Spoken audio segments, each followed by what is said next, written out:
All right, so today we'll be covering the 13.1 balance changes where they're going to be doing a lot of heavy nerfs to CVs as well as buffing some surface ships. So let's hop into it with SAT score. So to look over the dev blog, I'll have the link in the description down below so you guys can take a look for yourselves. But to start off, we have the Ryojo, the tier 6, is finally getting a nerf. Good lord, man. This thing is legit such a seal clubbing tier 6, such a seal clubbing CV. I'm glad they're finally nerfing it, making it Hmm. where the preparation time is from 74 seconds to 81, and making the research will increase from 73 to 78, and the torpedo damage is going from 5,400 to 5,000. So basically, this means that torpedo bombers are much worse than before, which is Ryujo's main armament. Rockets and bombers are not touched, which is fine. And this will make things a little bit easier at tier 6, especially in like brawls or ranked, where Ryujo can run around, just run circle around everyone with the torpedo bombers. Yep, the next. Also, Also, as a side note, if you want to read the dev blog for yourself, you can go in. You can go to Reddit and go look up. Just kind of look at the public test 13.1 balance changes. It should be up there somewhere. Yeah, I'll have the link in the description for the video as well so they can look there. So the next ship that's talked about is the Hayate, which is getting a reload buff for the guns from 4 seconds to 3.7. So about a 10%, it's about a 10% gun buff. It's like a 9%, 9%-ish. So Yeah, that's a really about good 10% buff. is right. And then they're also giving it where the torpedo reload booster is going to be separated. So now you can have the smoke and the torpedo reload boost. So that thing is going to be a lot more reliable now than before. So that's pretty awesome. Hmm? This, I think, is a pretty massive buff.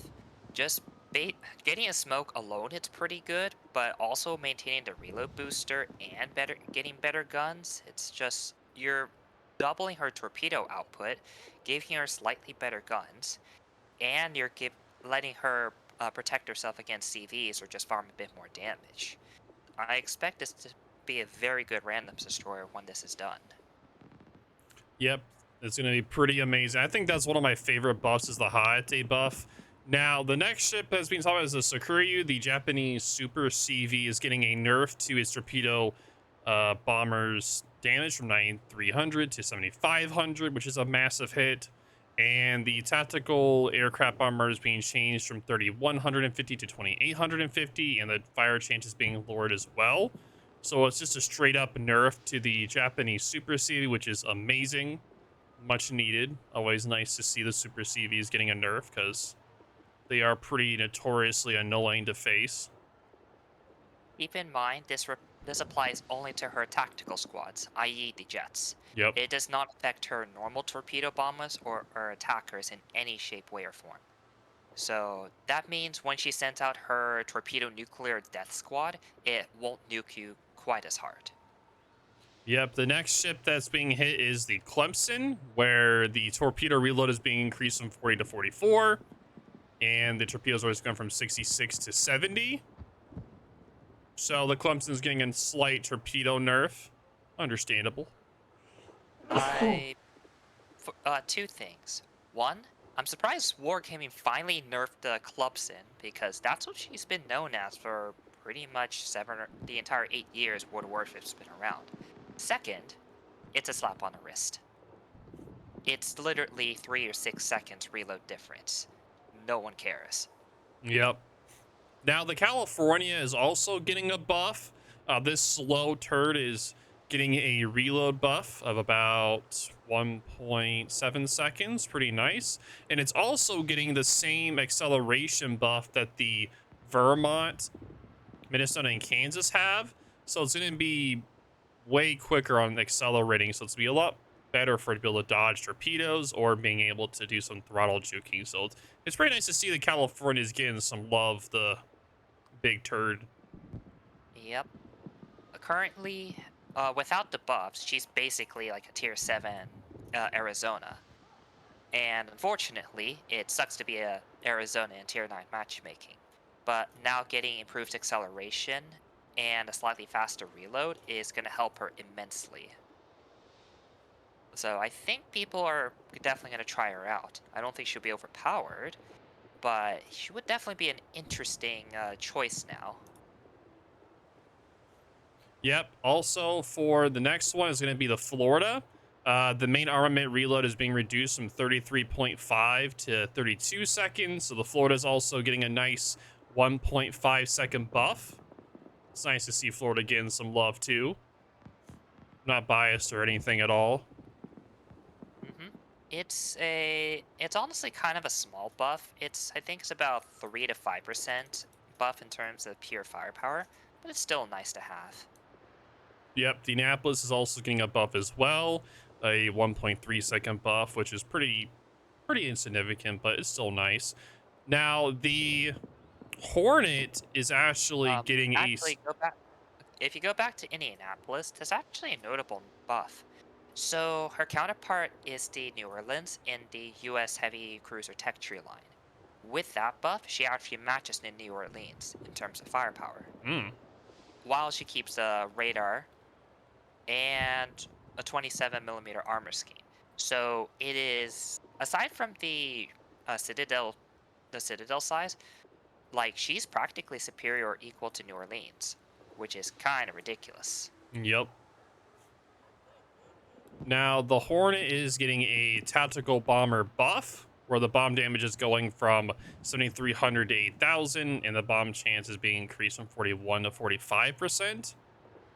I always thought that the Hornet bombers were pretty decent on their own, so seeing them get a buff is quite interesting to see. Yeah, this doesn't this doesn't affect her normal squadrons at all. So her torpedo bombers and the AP dive bombers are still gonna kind of be somewhat lackluster. But the tactical squads, oh my dear god, they're going to nuke whatever. They're gonna nuke whoever's unfortunate enough even harder. Yeah, it is going to be a disaster. I don't Now, know if, yeah, I don't know if I like that buff, but it's wargaming. yep. So the Nebraska, Delaware, and Louisiana are all getting, they're changing the parameters of the stock and researchable dive bombers. The bombers are now equipped with the JTO boosters. Those are the rocket boosters, right? When they first That's launch. correct. And then Yeah, the it AC is the rock bombs are boost. also getting a buff Oh, from big stretch, 42 G. to Oh, 53 big stretch, G. millimeters, and this is due to them making the bombers less accurate. I think that's like the main reason why. Yeah. What wargaming is doing is making the bombers more effective against the bigger ships. So 42 to 53 allows her to pen a lot more decks, notably the 50 millimeters on the German battleships and the tier 10 Russian cruisers. Yep. Also, by adding the JTO rocket boosters, they cut down on the travel time and make follow-up shots much easier. Yep, So you exactly. Yeah, so you don't spend as much time trying to control the planes and more time trying to shoot from your ship. So the next ship that's getting a slight nerf is going to be the Annapolis, where between the shots is going from 1 to 1.5 seconds, and the surveillance radar is being decreased from 40 to 35 seconds. So it's getting a 5%, sorry, a 5-second nerf for the radar, and it's in between shots is zero point 0.5 seconds for when you do those funny button shot bursts with it.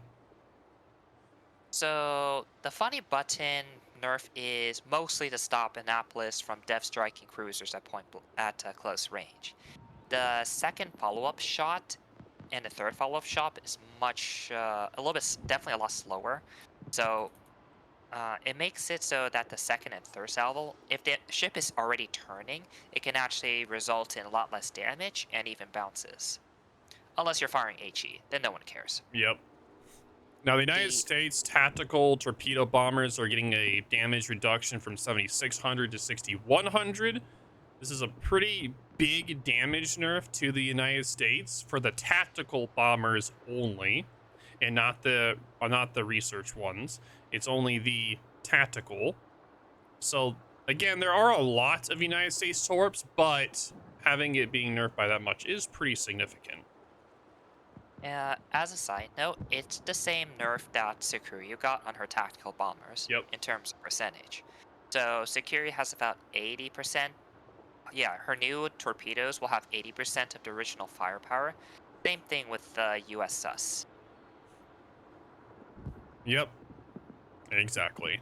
Now the Byoken is getting main battery accuracy changes to where they're similar to the other cruiser tier 5. So nice little buff there, with the reload time being reduced from 13.2 to 11 seconds, which is a massive buff. And the AP shell damage is increased from 4,550 to 4,650. So it's getting a 100 damage buff to the AP and a 2.2-second reload buff. That's pretty nice. For those who didn't know, including myself, the Mikoyan actually had a very unique accuracy formula.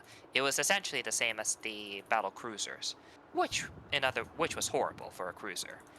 So getting it changed to normal cruiser settings is going to be a huge buff. On top of that, the extra reload and the increased AP damage will let her snipe broadside cruisers.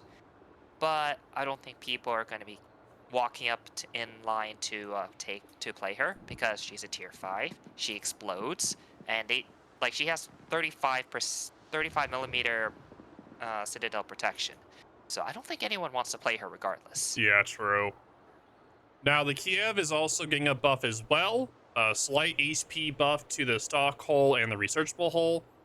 Nice little buff to see for the Soviet Union's DD line. So pretty nice, pretty nice. Now, So that's about a 1,100, yeah, about a 1,000 HP difference. That's pretty notable. About one battleship over Penn's worth of damage. yep. Now the Kaba is getting a very interesting change. It's going from a repair party consumable replaced with a specialized repair team with the flying parameters. It's pretty much getting it's a super heal, right, for the Kaba? Not quite a super heal. It heals fast, but not a super heal. It's kind of similar to the Holland. Oh, okay. That's pretty good. The problem is it's a nice buff to the heal, but Kaba typically runs smoke, so smoke cobs do not get affected. That's true. So if your playstyle revolves around open water kiting, this is actually a pretty good buff. If it's a smoke cob, which I would expect you to play, then GG. Yep. It is a disaster.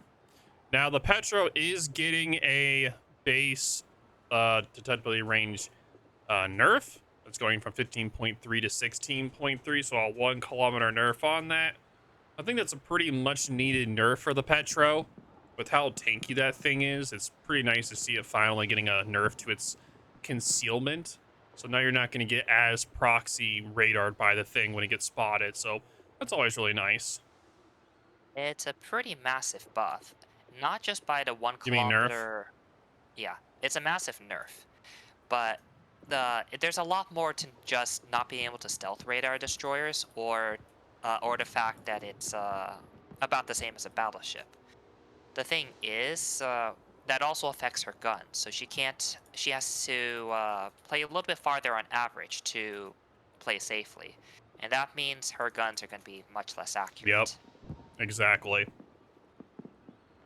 Now, the So yeah, Sevastopol is getting a interesting change. So the guns are getting a 1 second just straight up buff, and they're changing the repair party to where it goes from 90 seconds to 60 seconds, and the cooldown, instead of it being 3 minutes, it's now 2 minutes. So around the normal amount for a heal, with the number of charges going from 3 to 4. So it looks like they healed they nerfed the amount of the heal, but they also significantly buffed how quick the cooldown is. Also giving it an extra heal as well. So you're not going to be out of the battle for as long as it normally would be. they basically fixed the crippling weakness of Sevastopol. So the heal was actually going on for too long, and that meant a lot of it got wasted, or players would pop it too late, and basically die while not getting the full effect. Yep. So this lets her kind of like tank shorter engagements without fear of wasting repair party, which is a huge buff. Mm-hmm. And then it got a slight gun buff as well, which is Yep. nice. That is very nice. Now, the Zorky is just getting a straight up nerf to the burst fire where it's going from 4 to 3 shots for the burst. Thank God. The Zorky's just been a menace to society for as long as it's been out. Any really decent player that played that thing was almost unstoppable to kill. Yep. Although this doesn't affect her constant DPM, just the FU burst fire as you walk away, as like leave range or get one final shot before dying. So I don't see it as being a big nerf at all, just as a no more bursting. Yep. So the next nerf that comes in is going to be the Colossus.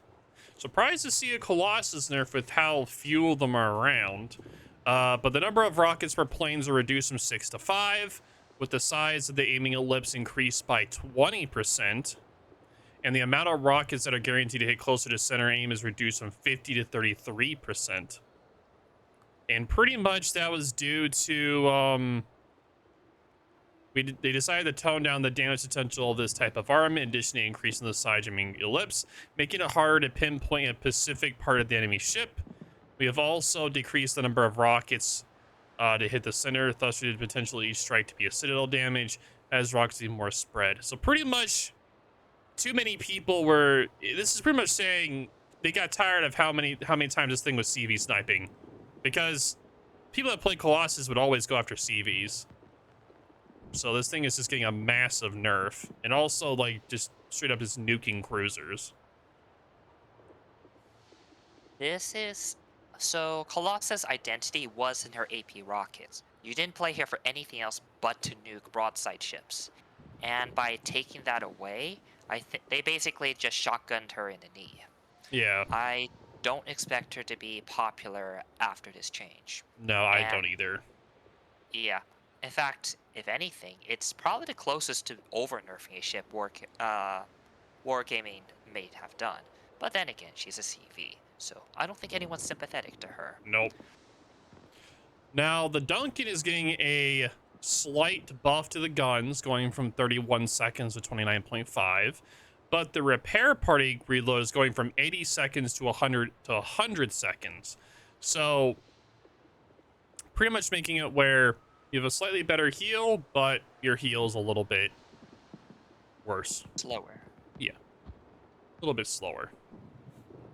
Now, the St. Vincent also has the same thing, where the heal goes from 80 seconds to 100 seconds, and its concealment is being increased from 15.8 to 16.2, so a 0.4 kilometer nerf. The Duncan and the St. Vincent share the same heal, so Duncan got collateral damage. I think that's the reason why she got the main gun reload buff as well, just to kind of compensate. St. Vincent, of course, is overpowered, and this is where Wargaming thinks they can hurt her the most. Yep. Now, for some reason, they decided to buff the torpedo bombers in the Alta by 5,900 to 6,500. I'm not a big fan of that. Alta's torpedo bombers already do a lot of damage. But then they decided to nerf a number of bombs, and payload is decreased from 4 to 3. So pretty much they're buffing the torpedoes, but nerfing the dive bombers. So they buff one, but nerf the other. The dive bombers is a massive nerf. You basically lose 25% of your firepower. Yep. Torpedo damage, I mean, it's increased by about 10%, but it's not enough to offset it. And Malta's AP carpet bombers were its identity. So light cruiser enjoyers like John would definitely love this Malta change. For sure. Now, the Eagle's also getting a nerf as well to the tactical squad. So pretty much all of the super CVs all the Super CVs got a nerf. The tactical airstrike rockets went from 2,300 to 2,000. Fire chances 9 to 8%. The tactical bombers are going from 79 to 6,400, and the fire chances from 45 to 36%. So, big nerf to the Eagles tactical squads. Yep. Remember, oh, most notably, this does not affect our torpedo bombers in any way. Nope. But the rockets, you can't hit destroyers quite as easily or quite as hard. And the tactical dive bomber, that's actually a pretty massive nerf. You go from, I think it's about 20% loss in firepower in both damage and fire chance. Overall, it's not that impactful since you're going to get 2 runs on with your level bombers at most. But it's a pretty but it's a pretty significant nerf for what normally your nuking squadron. The Jaguar is the next change that they're doing. The torpedo permit changed from 90 to 75. Range is 8 to 7.5. Damage is also getting nerfed, and the speed of the torpedoes are going 68 to 57. So overall, a nerf to the torpedoes with a slight buff to the reload. I'm not sure why they decided to change their torpedoes. It doesn't make any sense to me since Jaguar is a French destroyer and is expected to rely on her guns anyways. Yep. So by nerfing the torpedoes, it's just kind of random. I guess it's slightly, but I guess they just don't want it to nuke bots or something. Yeah, most likely. Now the Bjorn is getting a nerf to increase the dispersion of the skip bombers, due to how effective it was at hitting destroyers. So they have nerfed it by 20%. A very nice nerf to the Bjorn, which will help it be a little bit more focused on its role as a support CV with how special the fighters are. So we'll see how people react to this whenever it comes out. But overall, a good nerf to help out those DDs at tier 6. Yep. Keep in mind, it's a tier 6 destroyers we're talking about. And a lot of players at tier 6 are kind of getting their feet wet in terms of gameplay. Yep. So this lets inexperienced destroyer players, they don't get punished quite as badly. Yep. Which is a nice thing. Next ship we'll be talking about is the Conde. Surprisingly, the Conde is getting a buff. 15 to 14 seconds. But it's also getting a nerf to its burst fire. So instead of it being a 40% dispersion reduction, it's going to 20%. So the likelihood of you seeing Condes one-shotting cruisers from 19-something kilometers is going to be a lot harder now. It used to be very popular back in clan battles to use a funny button to just destroy a broadside cruiser. Now it's going to be a lot more difficult to do that. Yep. But, this is, I would definitely argue, to be a buff. That, shaving off a second off the reload is just more pure DPM, so... And most of the time, you are just using your constant DPM against players. The burst fire loss of accuracy is mostly for nuking broadside cruisers, and occasionally, but yeah, basically, it's most notable in nuking broadside cruisers. HE against battleships, you really don't care. In fact, it's slightly better since you can spread the fires a bit more. Yep.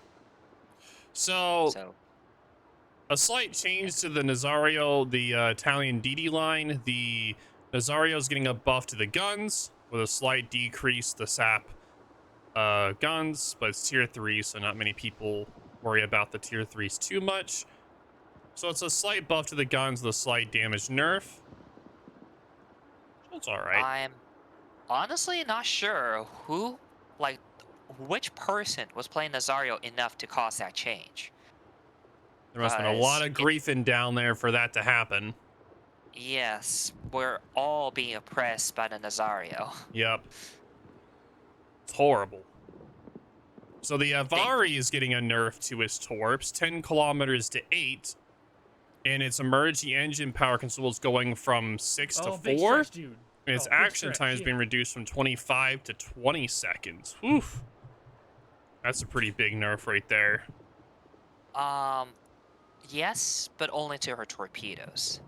Yep. The uh, the booster nerf is Some of inconsequential. you may die, but it's a The reason is sacrifice the I speed am boost willing to reloads in make. 160 seconds, so you're not going to use up all 6 in the match Yeah. anyways. But the torpedo nerf from 10 to 8 is a massive nerf. Yep. For reference, typically the Japanese destroyers like Fubuki, they have 10-kilometer torpedoes. So seeing a loss of torpedoes, seeing the loss of range like that puts it on par with more average destroyers. Yep. Now, the Leon is getting a slight gun buff from 9.5 to 8.5, so about a 10% buff there, with the torpedo reload launch going from 50 to 45 seconds, so an overall buff for the Leon. So, nice. Yep. Leon is actually the ship with the highest torpedo range, or at least going to be now, at 13.5. So being able to reload faster is kind of silly. Mm-hmm. Now, the Veneto is finally getting a buff. One of the worst tier 7s, sorry, tier 8s is finally getting a buff. It's getting a nice Sigma buff and a rudder buff as well, so it's gonna be a little bit more maneuverable. So overall, a plus plus for the Veneto. And pretty much the same thing for the Lepanto. It's getting a buff as well for its rudder shift from 23.3 to 20.9, and the researchable rudder shift from 16.7 to 14.9. So overall, just straight up good buffs for the Veneto and the Lepanto. Veneto absolutely needed it. Now she can be a mediocre battleship. Unfortunately, the curse of Sap means that she's still destined to miss, but at least she's not, like, awful to play now. Yep. Lepanto only getting a rudder shift nerf is kind of surprising, but whatever. Good buff. Hey, I'll take a buff at this point. Yep. Any buff is fine. Now the Colombo is getting a Sigma buff with a firing angle for the aft turrets increased by 10 degrees, with the rudder shift being reduced by 2.7 seconds. So a nice buff to the Sigma and the rudder shift. Very nice there. Now, is that increased by 10% meaning you have to show more broadside, or does that mean it has better shooting angles? So I looked at Colombo's fire angles. It's actually 32 degrees to the off the bow. But what the change does is change it by 10 degrees, and we're thinking it's overall. So the new change is going to be 27 degrees off the bow for her rear guns, which is insane because 30 degrees is the standard, but now it gets 27, and she can rotate those rear guns 360. So she can swap between forward and backwards, keeping her completely angled while firing her guns. Yeah, that's going to be a really nice buff to the Colombo. Yep. We're thinking it's going to be I'm thinking it might be a super spicy addition to make her kind of a aggressive battleship that can smoke away if danger arrives. Yep. Now we're almost done here. The Dalian is getting a reload buff from 5.T to 4.9. So a nice 10 or 12% buff for the reload. So pretty good for the Dalian. I already thought the Dalian was a pretty good cruiser with this, it just makes it a nice buff. The Sun Yatsen is also getting finally better damage to the AP. Like, good God. It has like the same size guns as a Georgia, but does so little damage. Finally, they're getting a nice little AP buff to it. Super nice for the Sun Yatsen. So overall, really good buffs for the Dalian and the Sun Yatsen. So if you have either of those ships, so congrats to you. That's like about a 10% buff, which is kind of insane. So hopefully they'll make the Sun Yat-sen more popular, and I think many Asian players will like it since Chinese New Year's coming up, and I expect a lot of Sun Yat-sens to be played. Oh, that's true. Now, just a speed run that we have the coming with the 7.8 to 7.4, a good detectability buffed the coming. The split and the Labras are both getting reload buffs by 10% to the split and about 12-13% for the Labras. So very nice for both of the EU DD lines. Very nice buffs in them both. So we'll start with the first one. That one would be, hold on, which one's that one again? Coming. Kunming. Yeah, the Kunming that was a massive buff because beforehand her detection was about 6.4, which made her get outspotted by literally almost every destroyer. Not something you want as a torpedo destroyer. So this lets her be more competitive against the tier 9s, tier 10s, which is lets her get closer, not get outspotted or zoned out by a Shimakaze. As for the European destroyers, Split and Katsunis got about a 10% boost. The Katsunis especially appreciates it because she has the same power as Split at tier 9. And she actually has worse torpedoes, so I definitely think that she would appreciate it. Yep, for sure. Now, for the final change, the Numancia is getting a buff to where the burst fire is finally removing the increased shell dispersion debuff. No idea why that was even a thing to begin with how the guns are, but I'm glad it's finally getting a buff. I'm guessing the one player playing Numancia finally gave him enough data. They're like, wait a minute, we don't need to give you an we don't need to nerf your accuracy when you're playing the funny button. Yep. But hey. Yep. Maybe more players will play Numancia if they gambled for it. Yep, so that is the overall changes coming into 13.1. So that will be coming in February. So you guys can look forward to that. And thank you guys for watching